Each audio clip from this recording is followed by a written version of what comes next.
Good all of you. તો આપણે વાત કરી હતી ગયા લેક્ચરમાં ઇનઓર્ગેનિકમાં કે સિગ્વિક પોવેલનો ચોથો નિયમ વિશેની.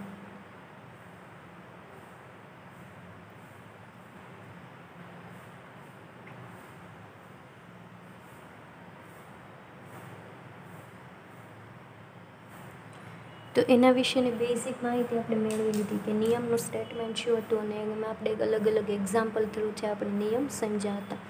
તો સિગ્વિક પોવેલનો ચોથો નિયમ ક્યાં કેવો હતો કે બે ટોપિક ઉપર હતો. એક તો છે એ સંપૂર્ણ ભરાયેલી કક્ષકો,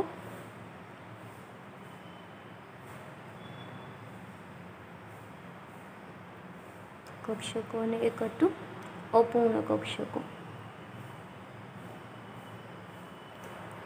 ઇન શોર્ટ કે યુગ્મિત ઇલેક્ટ્રોન અને યુગ્મિત ઇલેક્ટ્રોન સંપૂર્ણ ભરેલી કક્ષકો ત્યારે ઇલેક્ટ્રોન બધા યુગ્મિત હશે, અને બીજું વાત આવે કે અયુગ્મિત ઇલેક્ટ્રોન આપણે કહી શકીએ કે અપૂર્ણ ભરાયેલી કક્ષકો.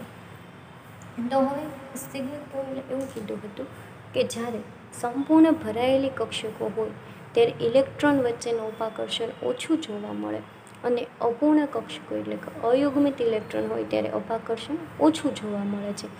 જેમ અપાકર્ષણ વધારે સંપૂર્ણ ભરાયેલી કક્ષકો વચ્ચે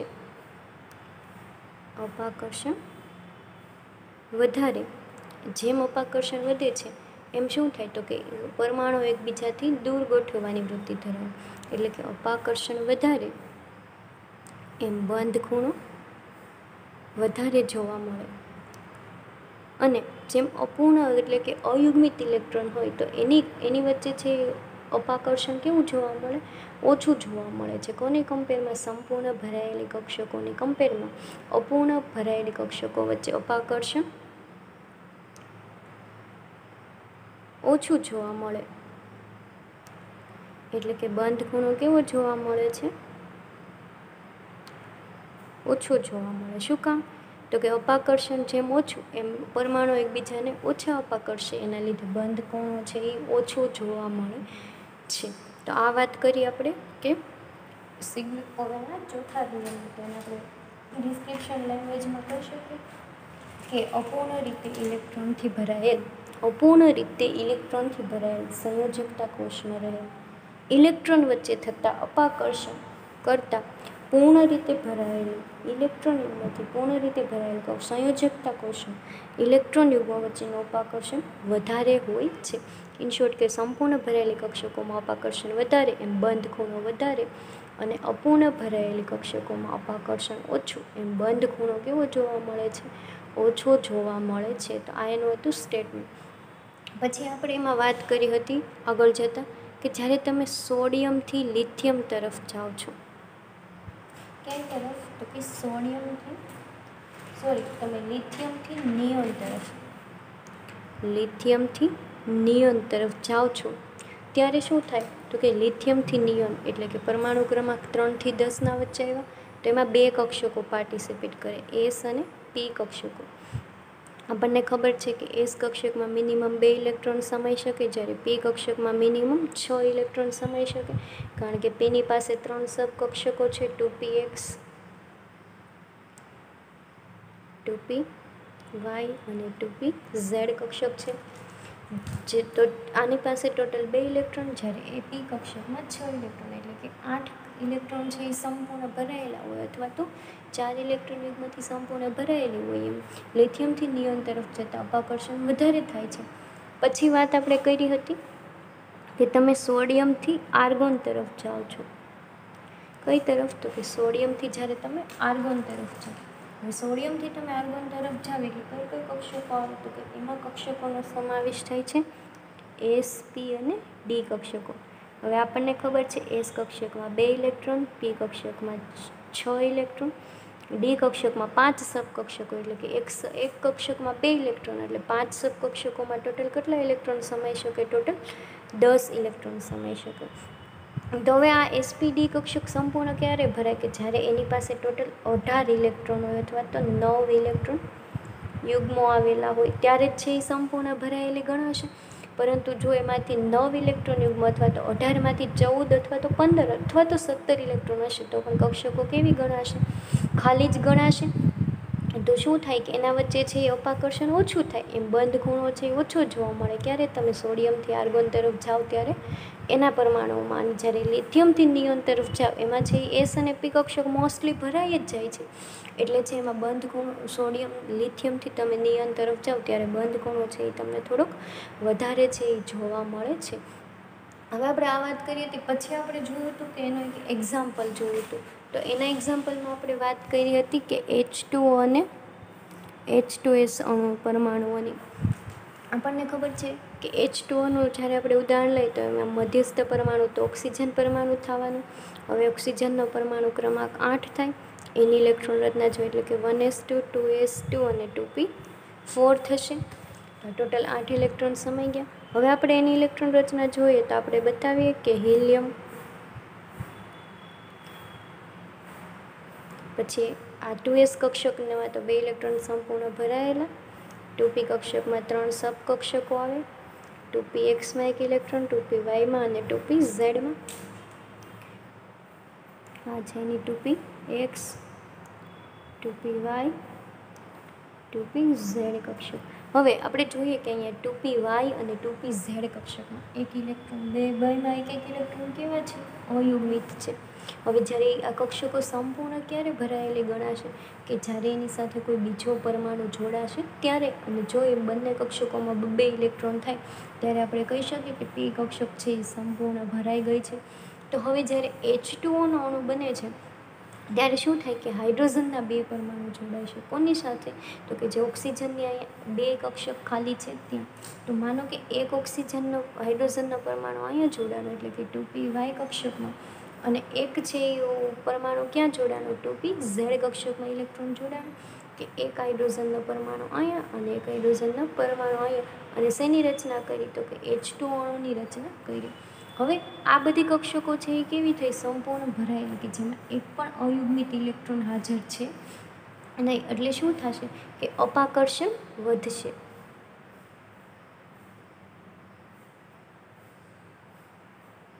વધતા બંધ ખૂણામાં શું થશે? તો કે બંધ ખૂણો પણ વધશે. હવે જ્યારે તમે જુઓ છો કે H2O પરમાણુની રચના આપણે જોઈએ તો એમાં છે ઓક્સિજન મધ્યસ્થ પરમાણુ. હવે ઓક્સિજન પાસે તો કે 2s કક્ષકના લોન પેર અને 2px કક્ષકના લોન પેર ઇલેક્ટ્રોન, એટલે ટોટલ 2 લોન પેર ઇલેક્ટ્રોન યુગ્મ થયા, યુગ્મની જોડ. પછી હાઇડ્રોજનનો પરમાણુ છે તો કે એક અહીંયા હાઇડ્રોજનનો અને એક પરમાણુ છે અહીંયા જોડાશે, અને એના વચ્ચે છે એ બંધ કોણ કેટલો જોવા મળે છે? એટલે કે H2Oમાં છે બંધ કોણ 104 અને 27નો છે એ જોવા મળે છે. શું કામ જોવા વધારે મળે છે? કારણ કે આ હાઇડ્રોજનના પરમાણુ અને આ હાઇડ્રોજનના પરમાણુ વચ્ચે શું થાય છે? અપાકર્ષણ છે એ વધારે જોવા મળતું હોવાથી એમાં બંધ ખૂણો 104નો જોવા મળે છે. હવે પછી આપણે વાત કરીએ તો કે H2Sની. તો એમાં છે એ શું છે? મધ્યસ્થ પરમાણુ. તો H2Sમાં છે એ મધ્યસ્થ પરમાણુ સલ્ફર પરમાણુ. એટલે આપણે એની ઇલેક્ટ્રોન રચના જોવાની આવશે તો કે સલ્ફરનો પરમાણુ ક્રમાંક 16 છે. એની ઇલેક્ટ્રોન રચના જોઈએ તો નિયોન, પછી 3s2 અને આવશે 3p કક્ષક આવશે, જેમાં કેટલા આવશે? તો કે 3p4. અને પછી કઈ કક્ષક આવે છે? 3d કક્ષક, જેમાં એક પણ ઇલેક્ટ્રોન છે નહીં, કારણ કે નિયોનનો પરમાણુ ક્રમાંક 10 છે, પછીના 4 ને 2 6 એટલે કે ટોટલ 16 ઇલેક્ટ્રોન થઈ ગયા. હવે આપણે જોઈએ કે ડી કક્ષક સંપૂર્ણ ભરાય ખાલી છે, અને અહીંયા પી કક્ષક પણ કેવી છે? ખાલી છે, કારણ કે પી કક્ષકમાં મિનિમમ 6 ઇલેક્ટ્રોન હોવા જોઈએ, એના બદલે છે કેટલા? અહીંયા 4 છે. એટલે આપણે આની ઇલેક્ટ્રોન રચના જોઈએ તો કે સલ્ફરનો પરમાણુ ક્રમાંક 16, અને આપણે આવી રીતના પણ બતાવી શકીએ કે 3s કક્ષકમાં 2 ઇલેક્ટ્રોન, 3pમાં 3 સબકક્ષક, આ 3px, 3py અને આ છે 3pz કક્ષક. હવે હાઇડ્રોજન એટલે કે જ્યારે H2Sનો અણુ બનશે, શેનો અણુ? તો કે H2Sનો અણુ બનશે. તો આપણે અહીંયા જોઈએ કે અહીંયા એક ડી કક્ષક કેવી છે? સંપૂર્ણ ખાલી છે, 3d 0 છે. હવે હાઇડ્રોજનનો પરમાણુ જોડાશે તો એ પહેલાં ક્યાં જોડાશે કે જે પીની કક્ષકો ખાલી છે તે પીની કઈ કક્ષક તો કે 3p∧y અને 3p∧z કક્ષક. તો એક હાઇડ્રોજનનો પરમાણુ અહીંયા જોડાઈ જશે, એક હાઇડ્રોજનનો પરમાણુ અહીંયા જોડાઈ જશે. પી કક્ષક સંપૂર્ણ ભરાઈ ગઈ. હવે અહીંયા છે એ 3D કક્ષકમાં તો એક પણ ઇલેક્ટ્રોન છે જ નહીં, કારણ કે એની પાસે ટોટલ 10 ઇલેક્ટ્રોન સમાઈ શકે. પણ આપણે છે હાઇડ્રોજનના પરમાણુ જોડાય અને પી કક્ષક સુધી સંપૂર્ણ થઈ ગઈ, પરંતુ ડી કક્ષક કેવી રહી? સંપૂર્ણ ખાલી. એટલે કે અપૂર્ણ ભરાયેલી કક્ષકો વચ્ચે શું થાય? આ કક્ષકો કેવી છે? અપૂર્ણ. એટલે કે અપાકર્ષણ કેવું જોવા મળશે? ઓછું જોવા મળશે. જેમ અપાકર્ષણ ઓછું જોવા મળે એમ શું થાય? તો કે બંધ ખૂણો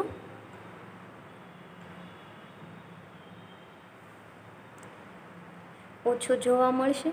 તો આપણે કહી શકીએ કે H2Sમાં છે અપાકર્ષણ ઓછું જોવા મળે, એટલે તો H2Oની કમ્પેરમાં H2Sનો બંધ કોણ કેવો હશે? થોડોક નાનો હશે. તો આપણે જોઈએ કે H2S અણુની રચના, તો એમાં મધ્યસ્થ પરમાણુ કયો થશે? સલ્ફર પરમાણુ. એની પાસે પણ 2 લોન પેર ઇલેક્ટ્રોન યુગ્મ છે.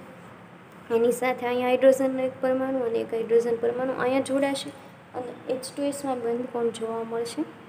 92 ડિગ્રી અને 12નો છે એ જોવા મળે છે. તો આમાં શું કામ એટલો ઓછો જોવા મળે?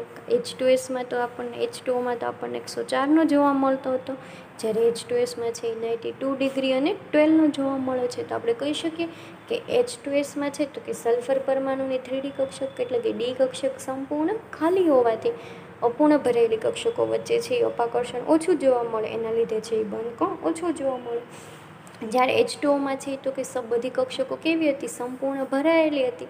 એટલે કે સંપૂર્ણ ભરાયેલી કક્ષકો વચ્ચે અપાકર્ષણ વધતા બંધ ખૂણો વધારે જોવા મળે. એટલે કે H2Oમાં બંધ ખૂણો 104 ડિગ્રી અને 27નો જોવા મળે, અને જ્યારે H2Sમાં બંધ ખૂણો છે 92 ડિગ્રી અને 12નો જોવા મળે છે. એટલે સુધી આપણે વાત કરી. હવે આપણે એક બીજા એક્ઝામ્પલ લઈને વાત કરવાની છે. તો એમાં આપણે હવે વાત કરવાની છે કે NH3 અને PH3 અણુની. તો એમાં ફર્સ્ટ ઓફ ઓલ આપણે જોશું કે આ બંનેમાં મધ્યસ્થ પરમાણુ, એકમાં છે નાઇટ્રોજન પરમાણુ, એકમાં છે પરમાણુ છે ફોસ્ફરસ. તો પહેલાં આપણે વાત કરશું NH3 અણુની. હવે NH3માં મધ્યસ્થ પરમાણુ નાઇટ્રોજન, જેનો પરમાણુ ક્રમાંક 7. આપણે એની ઇલેક્ટ્રોન રચના જોઈએ તો શું થશે? તો કે હિલિયમ આવશે. હિલિયમ પછી કઈ કક્ષક આપણને જોવા મળશે? તો આપણને જોવા મળશે 2s અને પછી જોવા મળશે 2p કક્ષક. તો હિલિયમ પછી 2s2 અને 2p3, ટોટલ 7 ઇલેક્ટ્રોન થઈ ગયા. આ ઇલેક્ટ્રોન રચનાને આપણે આવી રીતના પણ બતાવી શકીએ કે helium 2s કક્ષકમાં 2 electron, 2p કક્ષકમાં 3 electron, 2p કક્ષકમાં 3 કક્ષકમાં 1 electron આવશે. આ છે 2px, 2py, 2pz કક્ષક. હવે આ p કક્ષકમાં 3 ઇલેક્ટ્રોન કેવા છે? અયુગ્મિત છે. તો હવે આ અયુગ્મિત ઇલેક્ટ્રોનની સાથે કોનો ઇલેક્ટ્રોન જોડાશે? તો કે હાઇડ્રોજનનો. શું કામ? કારણ કે જ્યારે નાઇટ્રોજન છે એ એકલો હોય ત્યારે એની ઇલેક્ટ્રોનમાં છે એ p કક્ષકમાં 3 ઇલેક્ટ્રોન અયુગ્મિત છે. તો હવે જ્યારે NH3નો અણુ બનશે ત્યારે આપણે ઇલેક્ટ્રોન રચનાને આવી રીતના બતાવી શકીએ. 2s કક્ષક તો એઝ ઇટ ઇઝ સંપૂર્ણ ભરાયેલી જ છે, જેની પાસે લોન પેર તરીકે આપણે એને દર્શાવશું. હવે જે આ p કક્ષક ખાલી છે ત્યાં શું થશે? તો કે હાઇડ્રોજનના 3 પરમાણુ જોડાશે. તો એમાંનો એક હાઇડ્રોજનનો પરમાણુ ક્યાં જોડાશે? તો કે આ 2p એક કક્ષકમાં. બીજો હાઇડ્રોજનનો પરમાણુ ક્યાં જોડાશે? 2py કક્ષકમાં. અને ત્રીજો હાઇડ્રોજનનો પરમાણુ ક્યાં જોડાશે? 2pz કક્ષકમાં. આમ તો 3 હાઇડ્રોજનના પરમાણુ જોડાય અને આ સંપૂર્ણ ઇલેક્ટ્રોન રચના કેવી થઈ ગઈ? સંયોજકતા કોષમાં જે ઇલેક્ટ્રોન હતા એ કેવા થઈ ગયા? પૂર્ણ ભરાયેલા. એકલો નાઇટ્રોજનનો પરમાણુ હતો ત્યારે p કક્ષકમાં 3 અયુગ્મિત ઇલેક્ટ્રોન હતા. પરંતુ શું થયું કે જ્યારે NH3નો અણુ બન્યો ત્યારે 3 હાઇડ્રોજન પરમાણુના ઇલેક્ટ્રોન જોડાય અને p કક્ષક કેવી થઈ ગઈ? સંપૂર્ણ ભરાયેલી. અને સંપૂર્ણ ભરાયેલી કક્ષકો છે એટલે અપાકર્ષણ વધશે, તો એના લીધે બંધ ખૂણો વધતો જોવા મળશે. તો જોઈએ કે આપણે NH3માં તો એની પાસે એક લોન પેર ઇલેક્ટ્રોન યુગ્મ છે, 3 હાઇડ્રોજનના પરમાણુ જોડાય છે. એક હાઇડ્રોજન પરમાણુ અહીંયા, બીજો અહીંયા અને ત્રીજો છે એ અહીંયા જોડાય છે. તો તો જ્યારે NH3માં બને છે તો આ ત્રણેય પરમાણુ વચ્ચે એકબીજાને અપાકર્ષે છે, એટલે કે બંધ ખૂણો વધીને કેટલો જોવા મળે છે તો કે 107 ડિગ્રી અને 3નો જોવા મળશે તમને. શું કામ? કારણ કે ઇલેક્ટ્રોન છે એ સંપૂર્ણ ભરાયેલા છે અને સંપૂર્ણ ભરાયેલી કક્ષકો વચ્ચે અપાકર્ષણ વધતા બંધ ખૂણો છે એ આપણને વધતો જોવા મળશે. તો આ વાત કરીએ આપણે NH3 અણુની. હવે આપણે વાત કરવાની છે PH3 અણુની.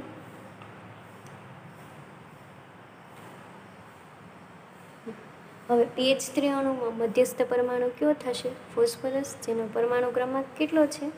15 છે. તો એની આપણે ઇલેક્ટ્રોન રચના જોઈએ તો શું થશે? તો નિયોન, પછી કઈ કક્ષક આવશે? 3s2, 3p3 અને પછી 3d કક્ષક, જેમાં એક પણ ઇલેક્ટ્રોન છે એ સમાયેલો નથી. નિયોનનો પરમાણુ ક્રમાંક 10, પછી 3s2 અને 3p3, એટલે કે ટોટલ 15 ઇલેક્ટ્રોન થઈ ગયા. એટલે ડી કક્ષક કેવી આવશે? સંપૂર્ણ ખાલી છે. હવે આ ફોસ્ફરસનો પરમાણુ છે એ કઈ તરફ આવશે? તો કે જ્યારે આપણે પીરિયોડિક ટેબલમાં સોડિયમથી આર્ગોન તરફ જઈએ છીએ એ જ કક્ષકમાં આવશે ફોસ્ફરસનો પરમાણુ. તો એમાંની ડી કક્ષક કેવી છે? સંપૂર્ણ ખાલી છે. તો આપણે આ ઇલેક્ટ્રોન રચના આવી રીતના પણ બતાવી શકીએ. નિયોન છે એઝ ઇટ ઇઝ રહેશે. 3s કક્ષકમાં લોન પેર ઇલેક્ટ્રોન યુગ્મ છે.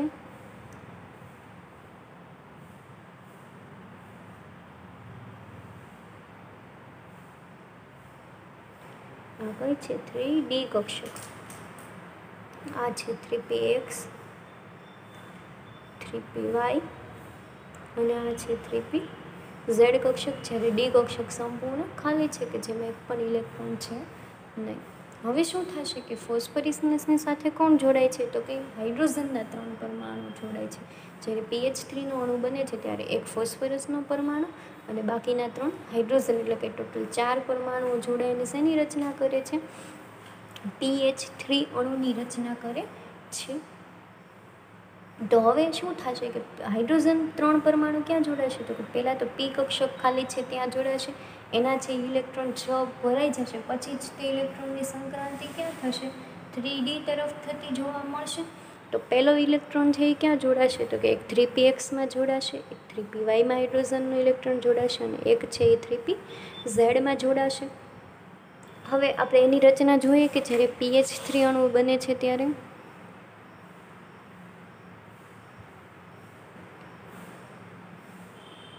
નિયોન 3s કક્ષકમાં તો 2 ઇલેક્ટ્રોન યુગ્મિત જ છે. 3px, 3py, 3pz.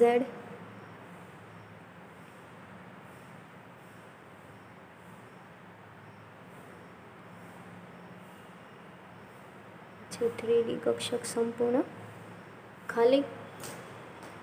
હવે એક હાઇડ્રોજનનો પરમાણુ ક્યાં જોડાશે?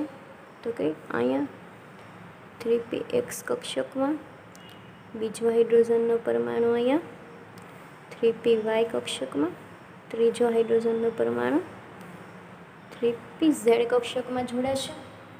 આમ P કક્ષક છે એ સંપૂર્ણ ભરાઈ ગઈ, 6 ઇલેક્ટ્રોન ટોટલ એમાં થઈ ગયા. પરંતુ 3d કક્ષક કેવી છે? ખાલી છે સંપૂર્ણ.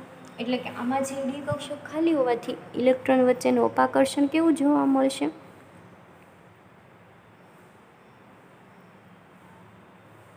અપાકર્ષણ ઓછું, એમ બંધ ખૂણો કેવો જોવા મળશે? ઓછું જોવા મળશે આપણને. હવે કોની કમ્પેરમાં? તો કે NH3ની કમ્પેરમાં PH3માં આપણને બંધ ખૂણો કેવો જોવા મળે છે? ઓછો. આપણે જોઈએ કે PH3 અણુની રચના કેવી જોવા મળે. પીમાં છે એ મધ્ય એક છે એ લોન પેર ઇલેક્ટ્રોન યુગ્મ છે, એની સાથે પણ હાઇડ્રોજનના 3 પરમાણુ આવી રીતના જોડાયેલા છે. હવે અપાકર્ષણ છે એ ઓછું જોવા મળે છે, એટલે કે PH3માં બંધ કોણ જોવા મળશે? 93 ડિગ્રી અને 3નો છે એ તમને જોવા મળે છે. તો આમાં આપણને જોવા મળ્યો 93 ડિગ્રી અને 3નો, જ્યારે NH3માં આપણને જોવા મળતો હતો 107 અને 3નો જોવા મળતો હતો. તો આપણે કહી શકીએ કે આમાં છે નાઇટ્રોજન મધ્યસ્થ પરમાણુ બંને પાસે એક એક લોન પેર ઇલેક્ટ્રોન યુગ્મ તો છે જ, પણ નાઇટ્રોજનનો પરમાણુ ક્રમાંક 7 છે, જ્યારે ફોસ્ફરસનો પરમાણુ ક્રમાંક કેટલો છે? 15 જોવા મળે છે. તો નાઇટ્રોજનમાં છે એ એસ અને પી કક્ષક સંપૂર્ણ ભરાયેલી છે સંયોજકતા કોષમાં, જ્યારે એક પણ ઇલેક્ટ્રોન છે એ અયુગ્મિત રહેતો નથી, એટલે કે યુગ્મિત ઇલેક્ટ્રોન વચ્ચે અપાકર્ષણ વધે છે, એના લીધે બંધ ખૂણો વધે છે. જ્યારે ફોસ્ફરસમાં એક લોન પેર ઇલેક્ટ્રોન યુગ્મ તો છે જ, પરંતુ ફોસ્ફરસની ડી કક્ષક કેવી છે, સંપૂર્ણ ખાલી હોવાથી અપાકર્ષણ ઓછું જોવા મળે, એના લીધે બંધ ખૂણો છે એ કેવો જોવા મળે છે, ઓછો, એટલે કે 93 ડિગ્રી અને 3નો છે એ આપણને જોવા મળે છે. તો આ વાત થઈ આપણી NH3 અને PH3 અણુની. હજી આપણે એક એક્ઝામ્પલ જોવાનું છે, તો એ એક્ઝામ્પલ છે કે NCH3 થ્રાઇસ અને PCH3 થ્રાઇસ, એટલે કે ટ્રાયમિથાઇલ એમાઇન અને ટ્રાયમિથાઇલ ફોસ્ફેટ. આનું નામ શું થશે?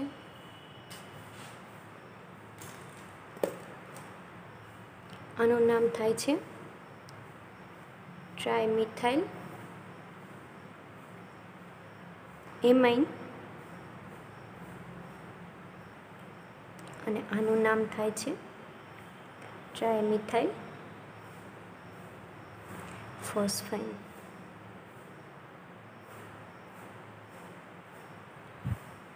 તો જેમ ઉપરનું એક્ઝામ્પલ જોયું એમ જ છે સેમ, કે બંનેમાં મધ્યસ્થ પરમાણુ, એકમાં છે નાઇટ્રોજન પરમાણુ, એકમાં મધ્યસ્થ પરમાણુ છે ફોસ્ફરસ પરમાણુ. ઇલેક્ટ્રોન રચના તો જેમ નાઇટ્રોજનની પહેલાં જોઈ તેમ જ રહેશે અને ફોસ્ફરસની પણ જેમ પહેલાં જોઈ તેમ જ રહેશે. નાઇટ્રોજન પરમાણુ પાસે પણ એક લોન પેર ઇલેક્ટ્રોન યુગ્મ અને ફોસ્ફરસ પરમાણુ પાસે પણ એક લોન પેર ઇલેક્ટ્રોન યુગ્મ રહેશે, પરંતુ ચેન્જીસ ક્યાં આવશે કે ફોસ્ફરસની સાથે છે એ મિથાઇલ સમૂહ, પહેલાં છે હાઇડ્રોજન પરમાણુ જોડાતો હતો, અહીંયા હવે કયું જોડાશે, મિથાઇલ સમૂહ જોડાશે. એવી જ રીતના ફોસ્ફરસમાં હાઇડ્રોજન જોડાતો હતો, એની જગ્યાએ કયો જોડાઈ જશે, મિથાઇલ સમૂહ. અહીંયા પણ હાઇડ્રોજનના 3 પરમાણુ જોડાતા હતા, એવી જ રીતના અહીંયા પણ મિથાઇલના કેટલા સમૂહ જોડાશે, 3 સમૂહ છે એ જોવા મળશે. તો આનું નામ થશે ટ્રાયમિથાઇલ એમાઇન, કારણ કે મિથાઇલ સમૂહ 3 જોડાતા હોવાથી આ એમાઇન, અને અહીંયા પણ મિથાઇલ સમૂહ 3 જોડાતા હોવાથી આનું નામ શું થશે, ટ્રાયમિથાઇલ ફોસ્ફેટ. તો ફરીવાર એકવાર આપણે આની ઇલેક્ટ્રોન રચના જોઈ લઈએ. તો પહેલાં આપણે વાત કરશું ટ્રાયમિથાઇલ એમાઇન સમૂહની. હવે ટ્રાયમિથાઇલ એમાઇનમાં મધ્યસ્થ પરમાણુ નાઇટ્રોજન પરમાણુ, એટલે ફરીવાર એટલી ઇલેક્ટ્રોન રચના શું થશે, તો કે હિલિયમ, પછી આપણે કઈ એની ઇલેક્ટ્રોન રચના આવશે, 2s2 અને 2p3 થશે. 2s2 2p3 થઈ ગયા 7 પરમાણુ.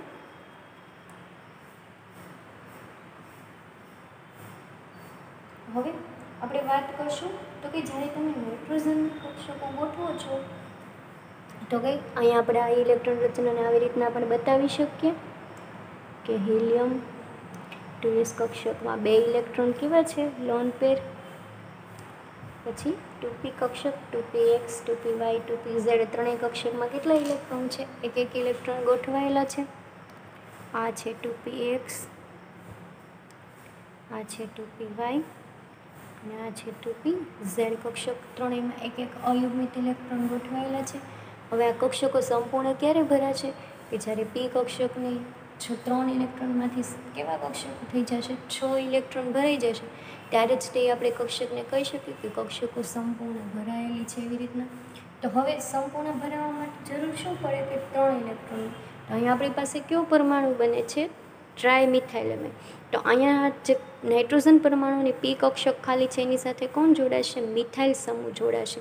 તો એ ત્રણેય મિથાઇલ સમૂહ ક્યાં જોડાશે, એક છે 2pxમાં, એક 2pyમાં અને એક છે 2pzમાં. તો આપણે જોઈએ કે જ્યારે ટ્રાયમિથાઇલ એમાઇન બને છે ત્યારેની ઇલેક્ટ્રોન રચના, તો કે NCH3 થ્રાઇસનો પર અણુ બને છે ત્યારે હિલિયમ તો એઝ ઇટ ઇઝ રહેવાનું, 2s કક્ષકમાં 2 ઇલેક્ટ્રોન સંપૂર્ણ ભરાયેલા છે,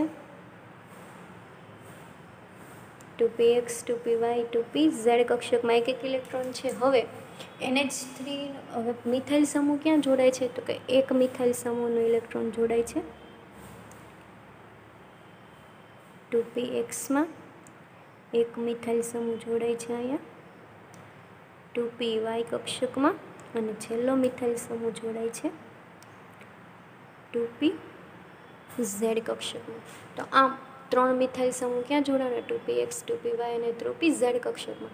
એટલે કે આ પી કક્ષક છે એ સંપૂર્ણ ભરાઈ ગઈ, કારણ કે એમાં ટોટલ કેટલા થઈ ગયા? 6 ઇલેક્ટ્રોન સમાઈ ગયા. અથવા તો આપણે કહી શકીએ કે 3 ઇલેક્ટ્રોન યુગ્મ હોવાથી સંપૂર્ણ કક્ષક ભરાઈ ગઈ. તો આમ સંપૂર્ણ ભરાયેલી બધી કક્ષકો છે એટલે શું થશે કે અપાકર્ષણ વધારે જોવા મળશે.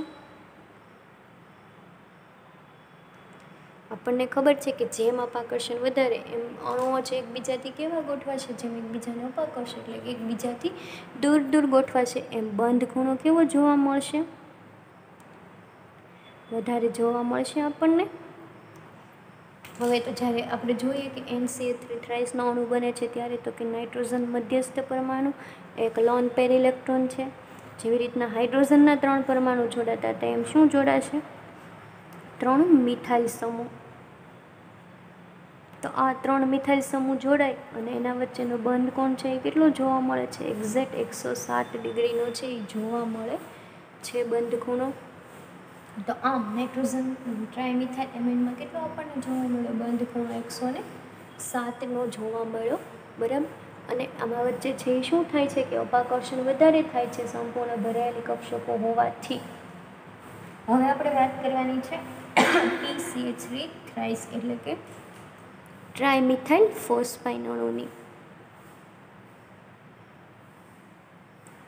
હવે ટ્રાયમિથાઇલ ફોસ્ફાઇન અણુ લ્યો, એમાં મધ્યસ્થ પરમાણુ કયો આવશે? ફોસ્ફરસ, જેનો પરમાણુ ક્રમાંક છે 15. એની ઇલેક્ટ્રોન રચના તો કે નિયોન 3s2 3p4.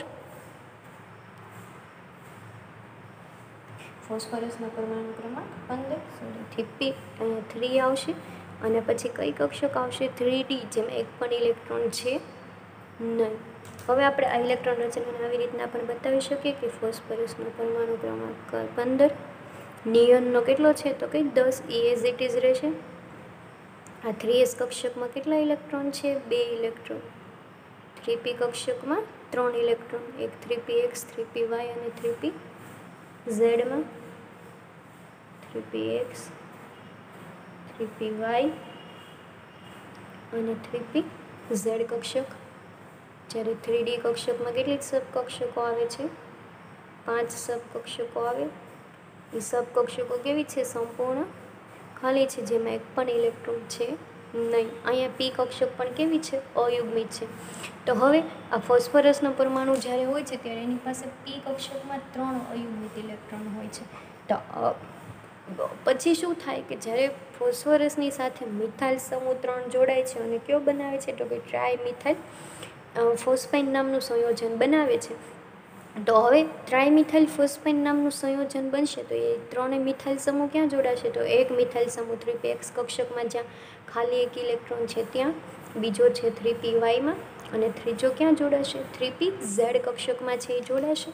તો એ 3 મિથાઇલ સમૂહ જોડાઈ જશે, પણ ડી કક્ષક તો કેવી રહેશે? સંપૂર્ણ ખાલી જ રહેશે, કારણ કે 3 જ ઇલેક્ટ્રોન સમાશે. જ્યારે 3 મિથાઇલ સમૂહ તો ડી કક્ષકમાં એક પણ ઇલેક્ટ્રોનની સંક્રાંતિ થવાની શક્યતા રહેશે નહીં.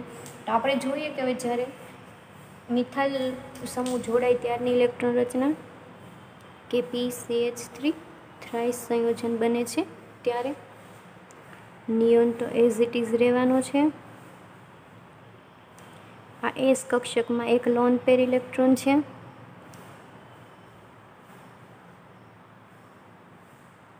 થ્રી px 3py અને 3pz. એક મિથાઇલ સમૂહ ક્યાં જોડાશે? અહીંયા, એટલે કે 3px કક્ષકમાં. બીજો મિથાઇલ સમૂહ અહીંયા, એટલે કે 3py કક્ષકમાં. અને એક મિથાઇલ સમૂહ છે અહીંયા જોડાઈ જશે, એટલે કે 3pz કક્ષકમાં જોડાશે. જ્યારે ડી કક્ષકમાં એક પણ ઇલેક્ટ્રોનનું ટ્રાન્સફર થશે ને, એટલે કે ડી કક્ષક કેવી રહેશે? અહીંયા સંપૂર્ણ ખાલી જોવા મળશે કે જેમાં એક પણ ઇલેક્ટ્રોન છે નહીં, એટલે કે 3D 0 જોવા મળશે. હવે આમાં જે ડી કક્ષક સંપૂર્ણ ખાલી હોવાથી, એટલે કે અપૂર્ણ કક્ષક થઈ, એટલે કે અપાકર્ષણ કેવું જોવા મળશે? ઓછું જોવા મળશે. આપણને ખબર છે કે જેમ અપાકર્ષણ ઓછું એમ બંધ ખૂણો કેવું જોવા મળશે? ઓછો.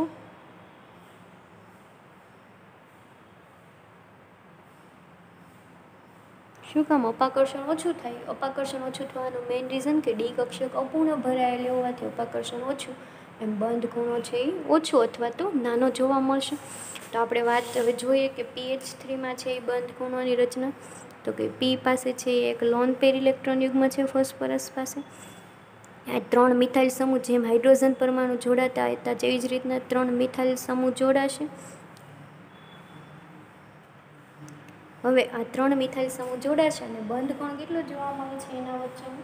તો કે 3 મિથાઇલ સમૂહ વચ્ચે અપાકર્ષણ ઓછું થવાથી આમાં બંધ કોણ છે 102 ડિગ્રી અને 3નો છે એ જોવા મળે છે. તો આપણે જોયું હતું કે આમાં જે અપાકર્ષણ ઓછું થાય છે એટલે કે બંધ ખૂણો થોડોક ઓછો જોવા મળે છે. જ્યારે NH3માં છે એ બંધ ખૂણો કેટલો જોવા મળતો હતો 107 ડિગ્રીનો. જ્યારે PH3માં બંધ કોણ 102. તો આ બંનેનું રીઝન શું છે? નાઇટ્રોજન પાસે પણ એક લોન પેર ઇલેક્ટ્રોન યુગ્મ છે અને ફોસ્ફરસ પાસે પણ છે. પરંતુ નાઇટ્રોજનની તો કંઈ સંયોજકતા કોષમાં S અને P કક્ષકો સંપૂર્ણ ભરાયેલી હોવાથી સંપૂર્ણ ભરાયેલી કક્ષકો વચ્ચે અપાકર્ષણ વધતા બંધ ખૂણો વધતો જોવા મળે છે. એવી જ રીતના જોઈએ તો કે ફોસ્ફરસમાં છે એ